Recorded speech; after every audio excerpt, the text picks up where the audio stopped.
नावी और फुजाइयान ने एक खूबसूरत रात साथ में बिताई। उस रात के बाद नावी थोड़ा घबरा जाती है क्योंकि वह जानती थी कि उसके इस रिलेशन की कोई क्लियर डेफिनेशन नहीं है। फिर भी वो फुजाइयान के साथ हर एक मोमेंट को एंजॉय करती है। फुजाइयान अक्सर नावी के घर आता है और इस बार वो खुद की बनाई एक बटरफ्लाई गिफ्ट लेकर आया था। इनका रिलेशन आम कपल्स की तरह दिखता है, रोमांटिक और स्वीट सा, लेकिन इनका रिलेशन बस नाइट तक का सीमित था। जब नावी का बर्थडे आता है, वो अपनी सिंगल मदर के साथ टाइम स्पेंड करने के लिए फुजाइयान से मिलना टाल देती है, लेकिन उसी समय फुजाइयान किसी और लड़की सिवा के साथ होता है। घर लौटने पर नावी को पता चलता है कि उसकी माँ के कमरे में पहले से कोई पर्सन है और उसकी माँ उसे रात को वापस आने को कहती है। इससे नावी बहुत निराश हो जाती है। वो वापस अपने स्कूल लौटने का फैसला करती है, लेकिन स्टेशन पे उसे फुजाइयान मिल जाता है जिसने उसके लिए एक गिफ्ट भी तैयार किया था। इससे नावी का मूड फिर से अच्छा हो जाता है। फुजाइयान, जो कि एक अच्छा कुक नहीं था, फिर भी नावी के लिए खुद से सीवीड सूप बनाता है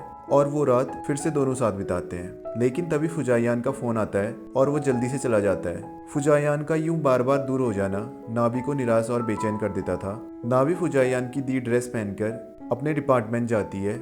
वहाँ उसके बाकी दोस्त वीकेंड पर आउटिंग का प्लान करते हैं और नावी को भी इनवाइट करते हैं, लेकिन वो कहती है कि उसका कोई और प्लान है और इस ऑफर को वो टाल देती है, जिससे सभी को उसके और फुजाइयान के रिश्ते पर शक होने लगता है। इसी दौरान नावी का एक्स बॉयफ्रेंड यू हानवू उससे मिलने आता है और उसे फुजाइयान से दूर रहने के लिए कहता है, क्योंकि उसे लगता है फुजाइयान कभी भी नावी को सीरियसली नहीं लेगा। लेकिन नावी के लिए उसका एक्स अब भी सबसे घिनौना इंसान है। बढ़ती अफवाहों और लोगों की नजरों के चलते नावी काफी परेशान हो जाती है। उसके प्रोफेसर भी उससे कहते हैं कि उसे सही और गलत में फर्क करना सीखना चाहिए। कला की तरह रिश्ते भी दिल से होने चाहिए और उसे बचकानी हरकतें नहीं करनी चाहिए। इससे नावी को कुछ समझ नहीं आता और वो फैसला करती है कि वो फुजाइयान से दूरी बना लेगी। वो फुजाइयान को मिलने बुलाती है, लेकिन जब सामने बैठती है तो वो कुछ नहीं कह पाती। तभी एक अजनबी आदमी आता है और फुजाइयान से उसकी पहचान पूछने के बाद उसे एक पंच मार देता है। नावी बिना सोचे समझे उसे रोकने जाती है, लेकिन वो आदमी नावी को धक्का दे देता है, जिससे नावी गिर जाती है।